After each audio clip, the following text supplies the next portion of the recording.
Síðan 2008 hefur Ísraelsríki haldið íbúum Gazastrandar í opnu fangelsi og lokað alveg fyrir alla aðkomu bæði á landi og sjó. Með því hefur Gazaströnd verið gerð að einu risastóru fangelsi þar sem að Ísrael ræður bókstaflega öllu.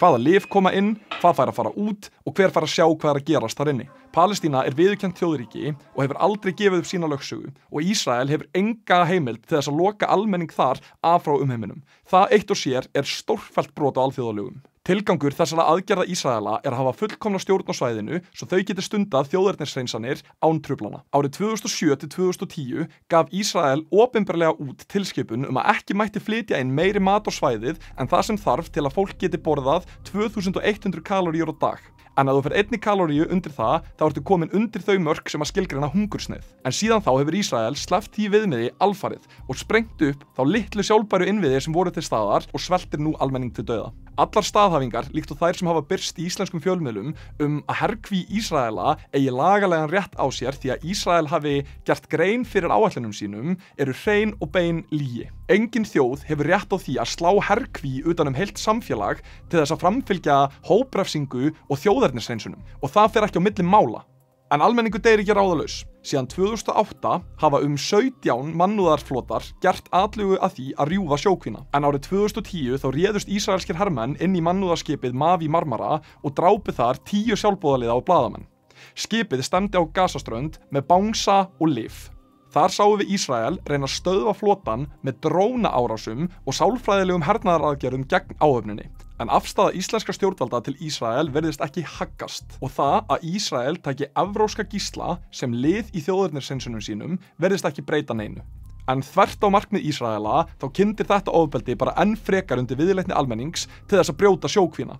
En við erum svo heppin að hafa fulltrúa frá Íslandi borð í frelsisflotanum, hana Möggustínu. En Magga Stína er með mér á línunni hérna núna. Hæ Magga, þú ert borð í skipi á leiðinni til Gaza, ekki satt? Hvernig líður ykkur? Hvað líður bara? Eftir atvikum bara vel, sko. Gott að heyra að andinn sé góður, Magga. En af hverju ertu að þessu? Af því að hluti af þjóðarmorðinu felst í því að gera það börnum til dæmis og koma í veg fyrir að þau geti lifað af og notið réttinda og svo framvegis, sko. Þú veist, Pétur, sko, þegar maður er að tala, þú veist, þetta er bara, ég veit ekki eins og hvað ég er að segja, þetta er bara, þú veist, þetta er svo ógeðslegt. Þú veist, og það er bara einn fókuspunktur, það verður að stoppa þetta, það verður að rjúfa þetta og með það að markmiði fer allur þessi 100 manna hópur eða 98 manna hópur, skilju. Og það eru 54 í viðbót á bátum sem við munum svo sameinast. Akkurat. Hvaða farmur er það sem að þið eruð að fara með til Gaza? Þessi bátur er líka með hjálpargögn, lyf og svoleiðis, sko, sem að meiningin er að koma inn. En aðal markmiðið er að rjúfa þessa herkví, rjúfa sjókvína. Bóttinn hann fer svona, hann er svona hugsaður eins og öldugangur. Það fer svona ein alda eftir aðra, sko. Já, nú hefur Ísraelsher ráðist á Súmútflotann. Hafið þið fylgst með því?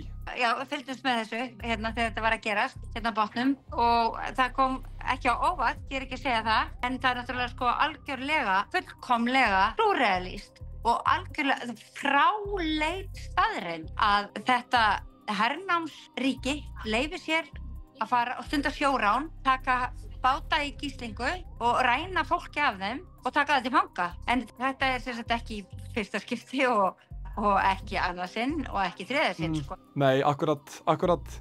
Já, en nú eru margir hérna heima sem að spyrja sig, hvað get ég gert til að hjálpa?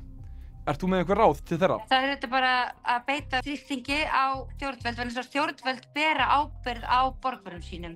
Það er svona grunnskylda stjórnvalda að þau bera ábyrgð á borgurum sínum. Stjórnvöld eru bara stjórnvöld augnabliksins. Verður að hafa það í huga. Og ég meina, þrýstingur er náttúrulega lykilatriði.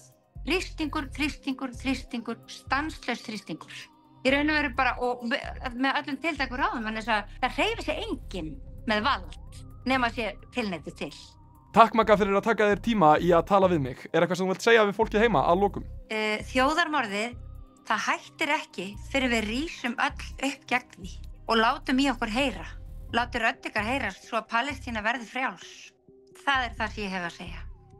Já, þið heyrðu rétt, við þurfum að beita stjórnvöld þrýstingi og það getum við gert með að senda tölvupóst á utanríkisráðuneytið og spyrja þau hvað þau ætli að gera ef að Ísrael brýtur á íslenskum ríkisborgurum. En talandi að beita þrýstingi þá fór það eflaust ekki fram hjá mörgum þegar 9.000 mótmælendur land allt flykktust út á götur til að krefjast þess að íslensk stjórnvöld myndu beita sér með beinum hætti gegn þjóðarmorði Ísraela. Kröfurnar voru einfaldar og samræmast þeirri alþjóðlegu lagaskyldu sem að ríkisstjórninni ber að sinna og voru þær eftirfarandi. Að koma á viðskiptabanni gegn Ísrael og að styðja við kæru Suður-Afríku gegn Ísrael fyrir þjóðarmorð. Þessi 2 punktar eru algjör lágmarksviðleitni sem að ríkinu ber skylda til að sinna, því að ríkið er bundið Genfarsáttmálanum. En Genfarsáttmálinn kveður á það að telji ríki þjóðarmorð vera í uppsiglingu eða skollið á, þá verði ríkið að bregðast við með öllum tiltækum ráðum til að stöðva það. Eins og utanríkisráðherra hefur greint skýrt frá bæði fyrir og eftir að hún tók við embætti, þá er engin vafi í hennar huga að þetta sé þjóðarmorð sem ræður. Og þá verður hún að bregðast við með tilheyrandi hætti. Viðbrögð ríkisstjórnarinnar við þessum þrýstingi hafa verið tvítyngdar gaslýsingar. Þrátt fyrir það að ríkisstjórnin hafi haldið því fram að til stæði að merkja sérstaklega þær vörur sem að koma frá hernumdum svæðum og að það liggi í borði að styðja við kæru Suður-Afríku, þá hefur hvorugt þessara hluta gerst. Þvert á móti þá eru einu raunverulegu aðgerðir ríkisstjórnarinnar að endurnýja samning við ísraelska fyrirtækið Rapid og gefa þar með Ísrael fullt aðgengi að öllum greiðsluinnviðum íslenska ríkisins. Og það má með sanni segja að það sé eitt stærsti brestur í íslenskum þjóðaröryggismálum hingað til. En hvort Ísrael komi til með að nota þær bakdir sem að nú hafa verið settar upp á íslenska greiðsluinnviði verður að fá að koma í ljós síðar, en við vitum að þau eru til alls líkleg. Takk fyrir mig og þangað til næst.